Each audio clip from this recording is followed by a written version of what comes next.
you ready to go beyond the basics of marketing? I'm Alan Hart, and this is Marketing Beyond, where we talk about the questions that spark change and share ideas that challenge the status quo. Join us as we explore the future of marketing and its endless potential. I think she really thinks like a marketer. You know, a lot of artists, they put their music out and they want the music to speak for itself. But she's not one of those artists. She really understands that communication is paramount. And she builds stories around each album and then makes sure that she's directly communicating why she's making those changes. And that's a big reason why she's able to adapt and grow. Hey, today on the show, I've got Kevin Evers. He's a senior editor at Harvard Business Review and author of the book, There's Nothing Like This, The Strategic Genius of Taylor Swift. Came out on April 8th, 2025, and it's written or published by the Harvard Business Review Press. On the show today, we talk about Taylor. It's a fun topic to talk about as a marketer. We talk about her brand, the brand building approach that she took, the fan first approach to everything that she does, the pivots and risk that she's taken as a brand, and the lessons for us marketers. And entertain the question, is she really a masterful marketer? So the answer you'll find out here shortly, and the business lessons we all need to take away from her savviness running her business. That and much more with Kevin Evers.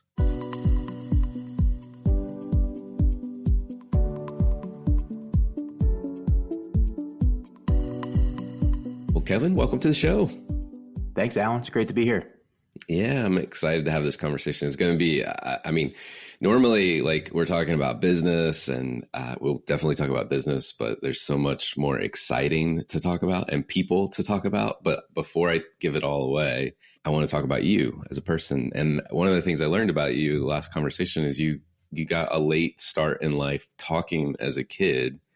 And for somebody that seems to be a writer, I don't know if that's a good thing or a bad thing, but just curious how that affected you. What was that like as a kid? Yeah, I couldn't talk until I was 5. I don't really remember this. This is what my mother tells me. So I went through extensive speech therapy before and after that. So I hope no one's judging me based on my speaking abilities here.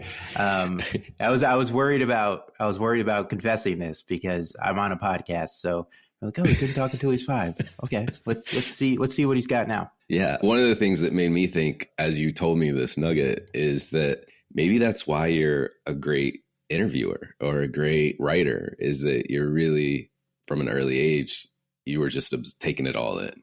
And yeah, I guess that's all I cared about. I just wanted to observe and see what was going on. I was like, you know what, I'll wait for this talking stuff, you know? Yeah. No, yeah. That's awesome. Well, you are here and you are now a senior editor at Harvard Business Review. You've written a recent book that we'll talk about in a second, but like, what was your professional path? Where did you get your career start? How'd you end up where you are today at HBR? I had a very unconventional path. I went to graduate school for film studies. So I thought I'd get my PhD in film, or maybe I'd go into the film industry, but I ended up working at HBR.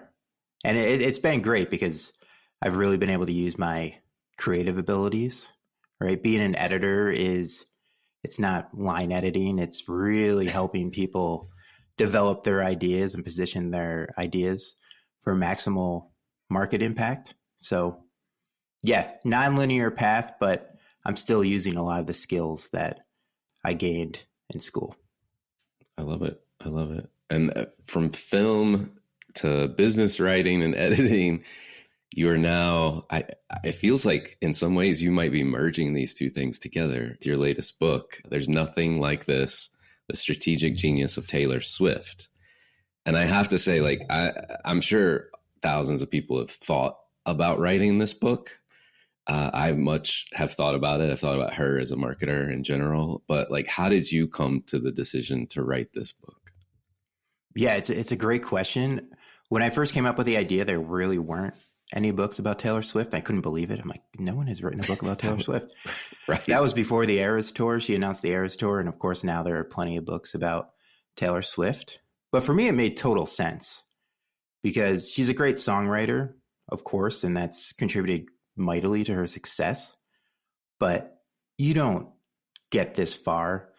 You don't grow your popularity to this level over 2 decades into your career if you're not incredibly business savvy. And I didn't approach this book any differently than I would if I was writing a book about Steve Jobs or Jeff Bezos. It was just the more I researched and the more I looked into Swift, the more and more I was impressed with the decisions that she's made throughout her career. Well, and I would say, this is my own opinion, I should say that, but I believe that Taylor Swift might be the greatest brand on the planet Earth. And that's considering companies, causes, politicians, other celebrities. I think everyone that you can think of. How do you think about the power of her brand? It's critical, right? I think she's always known that her brand is based around intimacy and connection with her audience and curiosity. So everything she does is based on those components, from the way she sings her songs, right? The way that she conveys emotion from line to line, from word to word sometimes. And then also the experiences she builds around those songs, from her concerts that they tend to be theatrical in nature. They're really built around each album. And her social media impact, the way that she connects with fans, the way that she's always trying to build community and to foster curiosity, is all based on those original components of intimacy and connection. Yeah, I definitely agree with that. One of the things you highlight is her fans first approach to, building her following, building her brand to what it is today. What does that look like as you kind of like evaluated her and what she's doing with her brand and her business? I'd say her customer obsession is her secret sauce, right? Again, incredibly talented, a great songwriter, but talent isn't necessarily a scalable asset, but she knows that her fans are a scalable asset. So she reminds me a lot of Jeff Bezos. So Jeff Bezos had this great line in one of his shareholder letters, and I'm going to paraphrase here, but he said, "Our customers are delightfully dissatisfied. They may tell us that they love our products, but deep down, customers always want more, and it's our job to continually delight them." And that fits Taylor Swift to a T. She's invited fans into her living room for listening parties. That's an extreme gesture. I mean, it's something that I wouldn't do. I don't even answer the doorbell when it rings. And here she is, the most famous person in the world, bussing fans into her living room. And we saw this in the Eras tour too. She could have played a 2-hour show. Her fans would have walked away delighted. She could have played a greatest hits show. She had never done that before. But instead, she plays 3.5 hours. Her set list spans over 40 songs. And that had to come at a great emotional and physical toll because she's playing 3 nights in a row in a lot of cities, right? But that's what she does. She sets high expectations, and then she exceeds those expectations. And in most cases, she gives fans more than they maybe even deserve. And I think that fan obsession is a big part of why her fans stick around for so long and why she's able to recruit new fans. I love it. And I think you told me a nugget around the live streams and the fact that somehow that was being, if you will, kind of like enabling her fans to actually build followers for themselves as well. Could you expand on that a little bit? Yeah, I mean, this is something she's always done. And the internet changed fandoms forever, right? And it's not that so much that fans want to listen to music. Of course they do. The music is really important, but they want things to do with that music. And Swift has always understood that. And you can see in the Eras tour, right? She really encouraged fans to film the shows. And one of the biggest parts about the Eras tour was live streams. Fans were at the concerts and they were live streaming those shows. And then fans at home were watching grainy live streams of Taylor Swift concerts. Now, she could have monetized that, right? She's a very smart business person. She would have, of course, she saw this was going on, and she could have charged for her own live streams. I mean, the Eras tour grossed over $2 billion. She had enough money where she could have found a way to live stream the shows. But she didn't. She let the fans do it. And So that gave them the power, but it also allowed those videos to spread more widely. It reminded me of a technique that the Grateful Dead used back in the 60s. They allowed their fans to record shows, and then fans would share those shows. And it increased the fan community. It really bonded fans, but it also allowed those fans to contribute to the mythology of the band. Whereas the fans who were determining what songs were best, what versions of the songs were best. And Taylor, being the smart business person that she is, realized that she doesn't have to reap as much monetary value as she can out of every aspect of her career, but by allowing her fans to do the live streams, she created more engagement and community in the process. Yeah.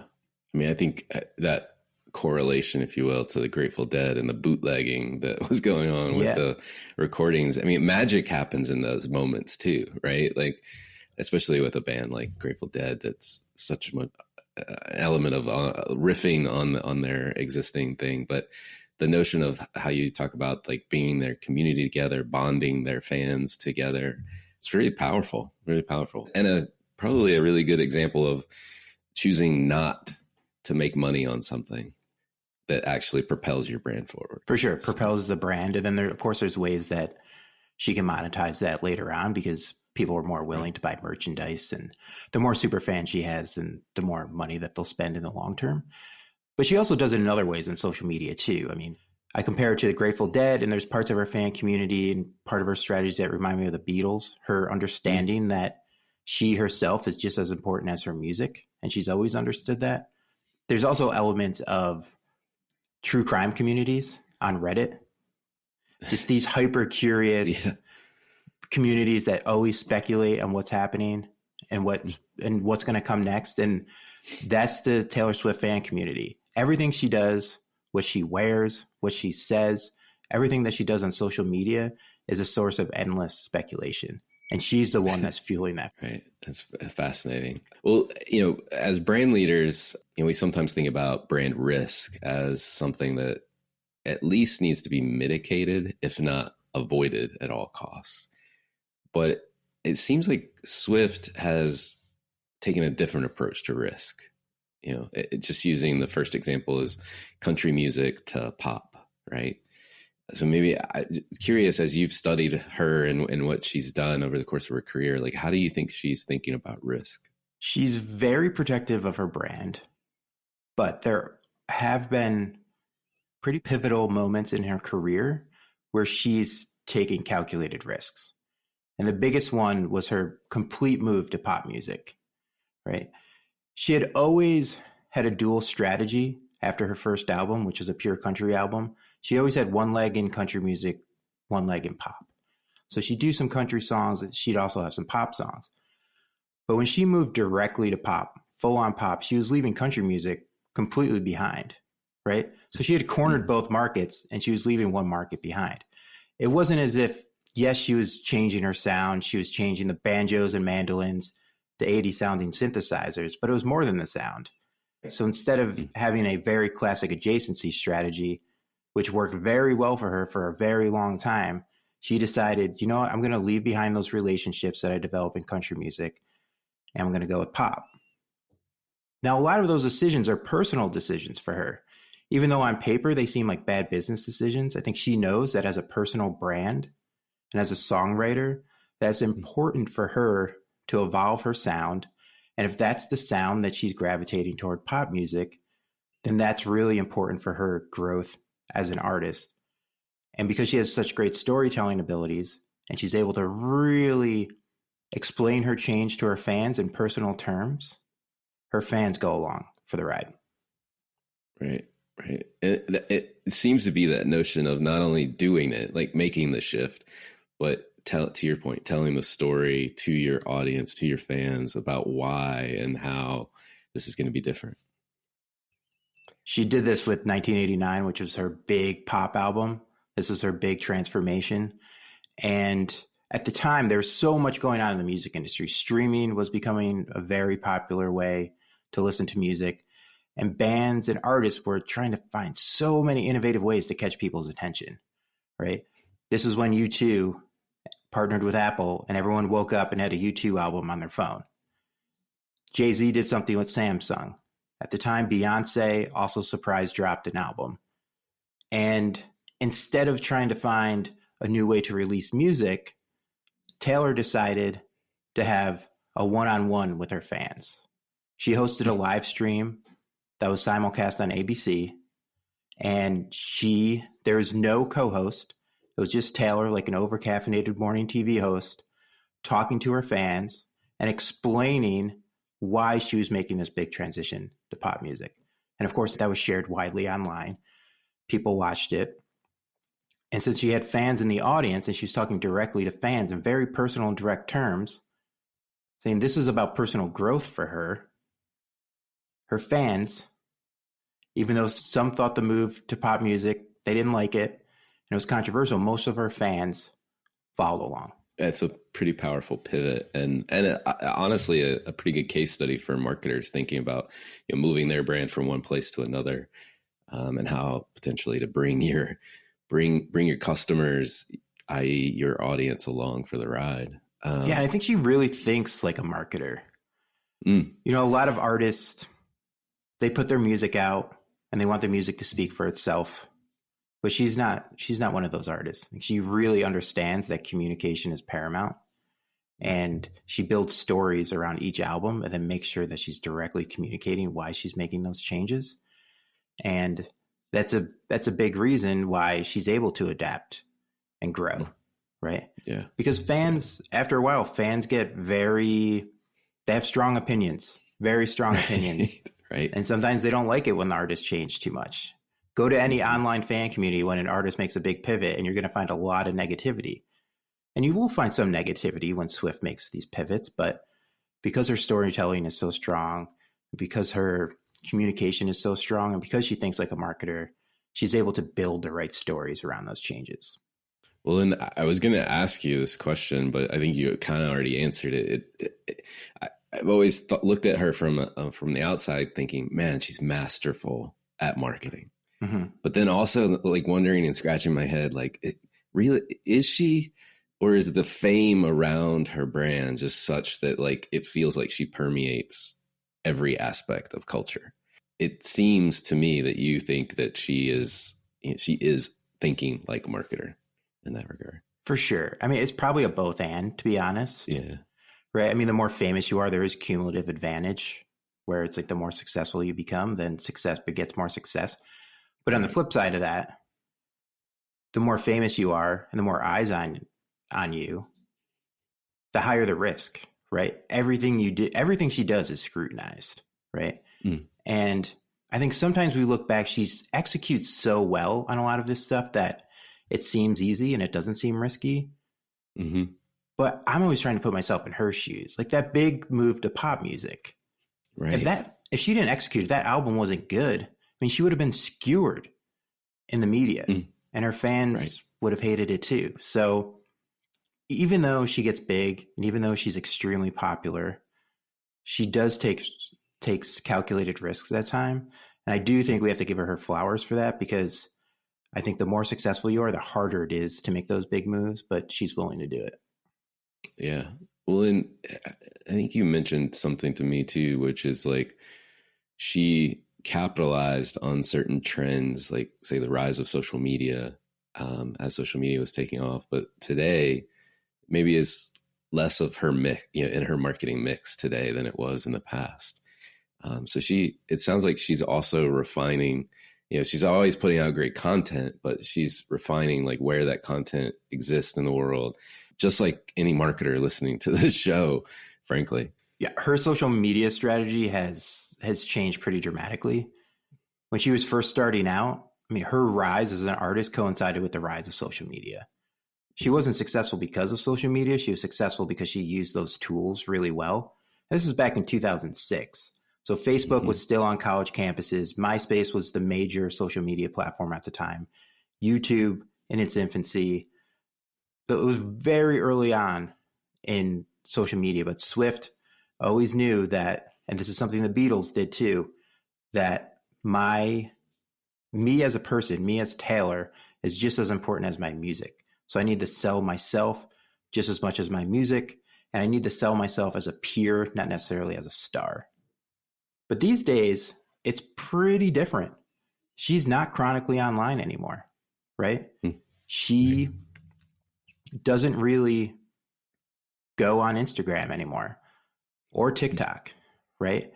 And I think a big reason for that is she doesn't really need to, right? She's taken she's all about scarcity now, right? The less that she's around, the more her fans engage, the more they're curious, and the more they speculate, right? So she's in a prized position right now. I'm not sure other artists could get away with that, especially new artists. Like you really need to be on social media directly connecting with your fans. But since Swift has been doing this for 15, 20 years, and she has built that fan community and she has taught that fan community how to act, which is to be extremely curious and to speculate about everything she's doing, she's able to take a step back, right? I think this also coincides with the rise of TikTok, because TikTok really allows fans to be co-creators in an artist's career, right? Right. In the Eras Tour, there's a study that showed at the peak of the Eras Tour, between 200 to 300 million videos were viewed a day of Taylor Swift, right? So at the same time, she's putting out a ton of content. She's releasing a lot of albums. She was on the Eras Tour, but she could take a step back and let her fans do the work and the evangelizing for her. Yeah. I mean, if I track kind of like that to like what's happened in the marketing world, right? Like push into organic social, which she did, right? At the right time. Yep. The rise of influencers and new channels, and her ability to leverage fans as like influencers to help get her message out into the world. And the notion that you talk about, like her brand is at a level at this point where she doesn't necessarily need to do the micro anymore. For sure. And it needs to be kind of like reinvesting in this brand building, top of funnel mass awareness, because she appeals to, I mean, largely everyone. I'm sure there's some haters out there, but like largely everyone she appeals to. And so like, optimizing her mix for now at the stage of her being a big brand, a big global brand, and then leveraging others through these, influencers of her fans and et cetera. It's pretty astute marketing, not just a good marketer, like really astute marketer. Yeah. And she doesn't, every opportunity that she has or any appearance, she's always dropping some sort of hint. So she just received an award at the iHeart Music Awards, and she wore a necklace, and it had a snake emblem on it. And that's a big symbol in the Swift world that refers to her album Reputation. And that's one of the albums that she's planning to re-record and to release. And her fans have been speculating about this for 2 years, and she keeps dropping hints. So every time she makes just a random appearance, all of her fans are like, oh, what does that plaid dress mean? What does that necklace mean? Everything has some kind of meaning, even when it doesn't. Right. And yeah, she's a master at that. She knows that everything she does will be scrutinized. So she just drops little hints. And then the fans go crazy online. Right. Well, and I think in the last couple of seasons of the NFL, she's captivated us in entirely new worlds of live sports showing, live sports viewing. So she's infiltrated the last monocultural event that we have, which is football, NFL football. Right. It's the only, we live in a world of a million niches at this point, but football is the only thing that really brings us together. And I don't think she was calculated about this. I think she just wants to support her boyfriend, but the effects have worked, right? Has only increased her popularity. It's brought on some haters too. Don't get me wrong, but Of course. I mean, you can't have success without haters. So for sure. Yeah. And I wish Travis all the best, but she does write about a lot of breakup songs. So I'll just leave that one there. He'll be perfectly fine. He'll be fine. Yeah, I think he'll be just fine. Yeah. But I do hope the best for both of them. But it does make me, as a dad of a teenage girl, not that she is, but we hear a lot of Taylor Swift songs. There's a lot of breakups in those songs. Travis, be careful, man. Do what you need to do. But I think one of the things we've been talking about is she's a great marketer, But I think beyond just the success that she's had in marketing and building a brand is like her business savvy is uncanny as well. And just curious, like, I mean, you've written a whole book about her career. Like, what were some of the takeaways that you took away? And since you are both a business writer and you're writing about this cultural icon, curious what the business lessons were that you took away. The most important one, and this goes back to her early career when she was 13 or 14 years old, is a classic entrepreneurial story. She seized an opportunity that other people had ignored or didn't think existed. She was a teen girl trying to make it in country music. And right. 2004, 2005, 2006, when her first album came out, the consensus was, nope, we can't do this, right?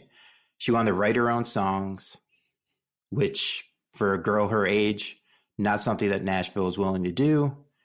She wanted to write songs for an audience of her peers, teenage girls. Nashville, the consensus was that audience doesn't exist, and she wanted to put out an album as soon as possible. Most people told her she had to wait until she was 18 at least. But she persisted. Still, a lot of people in country music are like, this isn't going to work. And they were right, because the data and past experiences showed that someone like her probably wouldn't break out. At the time, 80% of hits on country radio were performed by men, and men were played 4 to 5 times more than women on country radio. And there's no way you could be successful in 2006 in country music without having the DJs and programmers playing your songs on country radio. There's no way. And Swift persisted, right? She was really close to that audience. She knew that her peers liked her songs, and she ended up with finding a record label. The head of that record label believed in her vision. Of course, the rest is history. But they really ended up creating their own category, right? They were going after an audience that everyone else had ignored. And even though they had the data to show that those country music executives were probably right, I think Swift and Scott Borchetta, the head of her label, thought otherwise. And because of that, she broke out in country music because she was doing something that other people weren't doing. Oh, it's a great way to talk about differentiation in a crowded category and pushing forward to your point, like an entrepreneur would anyway.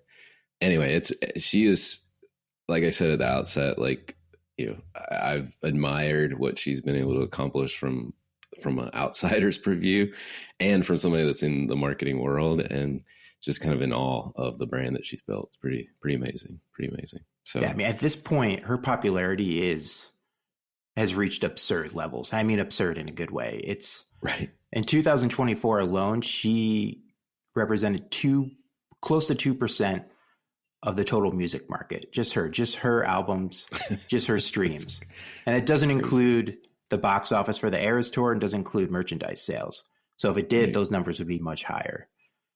And the Eras Tour grossed over $2 billion. That's nearly twice as much as the second place concert, which was Coldplay's Music of the Spheres. So she's not a superstar, and I don't even think she's a megastar. I don't really know what to call her, because she's like exponentially more successful and popular than even superstar artists at this point. Right. It feels like it's on the order of magnitude of galactic star, but there's, as far as we know today, there's not life outside of Earth. But for sure. Yeah, I know. If someone out there can come up with a great name for what she is right now, please tell me, because I don't know what that is. I agree. Well, one of the things we do on the show is get to know you a little bit better. And, you know, we know you had a late start talking. You've definitely made up for it at this point in life. But has there been an experience of your past that defines or makes up who you are today? That's a great question. It's not a direct moment, but I had a change of heart about my own creative process. I think growing up, my creative process is very nonlinear, right? I'm not a outline and just write the thing type of person. My creative process is all over the place. If anyone wants to know what my creative process looks like, look up Dostoevsky's notebooks, right? And this is a big moment for me when I looked at his notebooks, because his notebooks look crazy.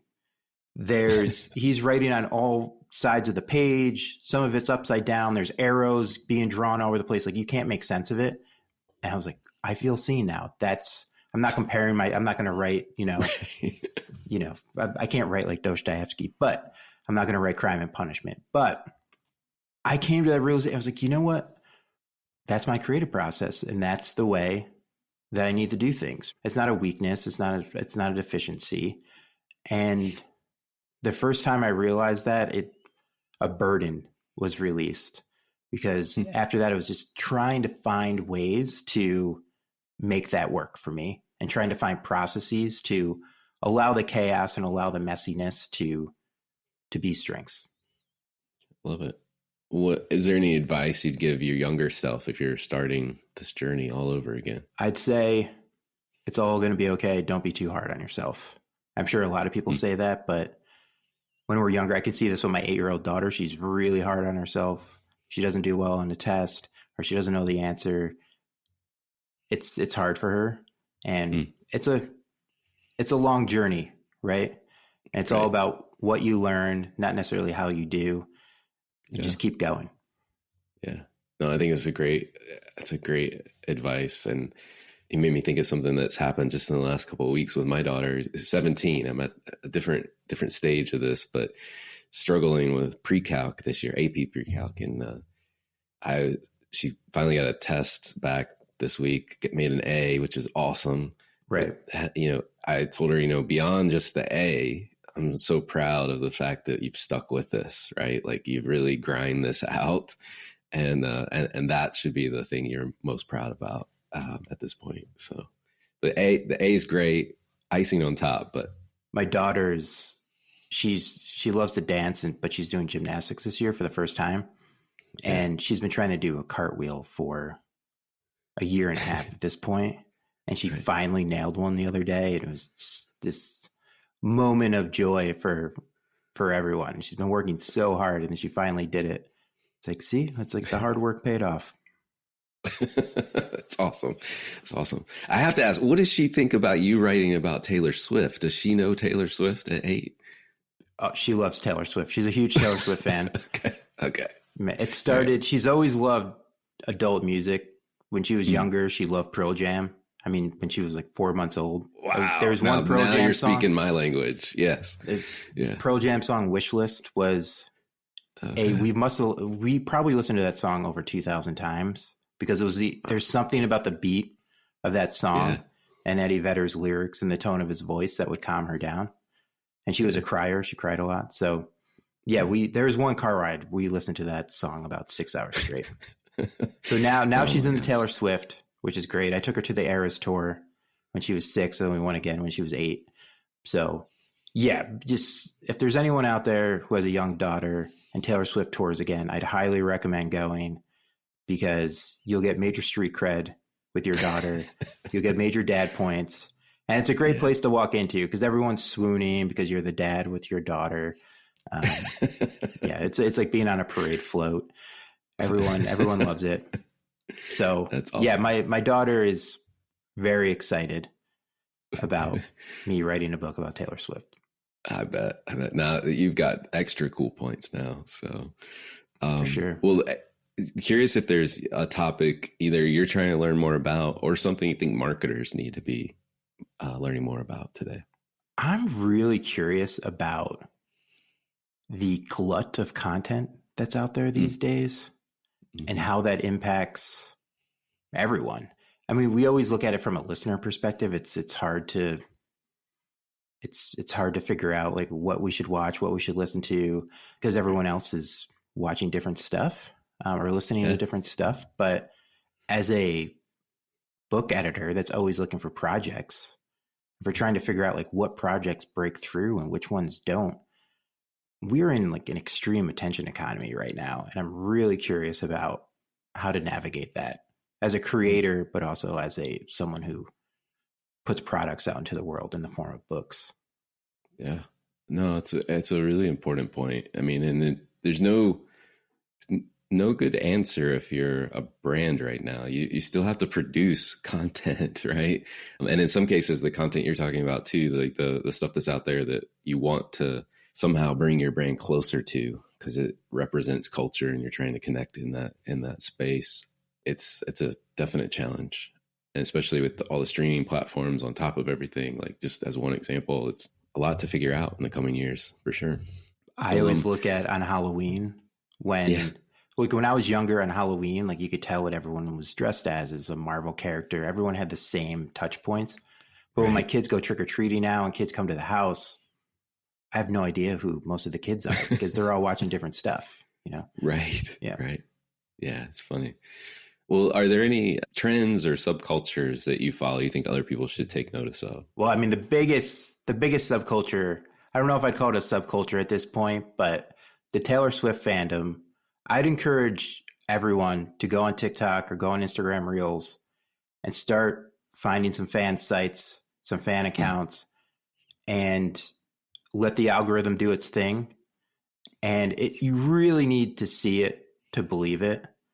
All the clowning that goes around, the true crime-esque speculation that goes on is pretty extreme and fun to participate in. But there's also so much about the fandom that's really smart. Just the lyrical analysis, the deep dives into songs, the knowledge of Taylor is profound. So I'd encourage anyone to check out that Taylor Swift Superfan sites, Subculture, and see what it's all about. Love it. Love it. Last question for you. What do you think is the largest opportunity or threat facing marketers today? That's a great question. I think it goes back to the fact that there's so much content out there, right? It's like, I'm sure it's a question that every marketer asks themselves when they wake up. It's like, how do we stick out in this marketplace? Right. And this is what I think about as a book editor all the time.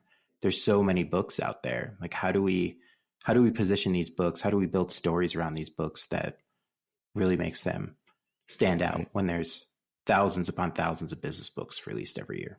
No, that's a really important point. Standing out in a crowded marketplace. Well, Kevin, thank you so much for coming on the show. Thank you for writing this book. Because now I can go deep dive into the business lessons related to Taylor Swift. So hope everyone that's listening to this also checks it out. But thank you for coming on the show. Thank you. It was great. The views, thoughts, and opinions expressed are the speaker's own and do not represent the views, thoughts, and opinions of Deloitte. Material and information presented here is for general information purposes only and does not imply endorsement or opposition to any specific company, product, or service. Hi, it's Alan again. Marketing Beyond is a Deloitte digital podcast. It's created and produced by me with post-production support from Sam Robertson. If you're new to Marketing Beyond, please feel free to write us a review and subscribe on your favorite listening platform. I also invite you to explore the other Deloitte digital podcasts at deloittedigital.com/US/podcast and share the show with your friends and colleagues. I love hearing from listeners. You can contact me at marketingbeyond@deloitte.com. You'll also find complete show notes and links to what's discussed in the podcast today, and you can search our archives. I'm Alan Hart, and this is Marketing Beyond.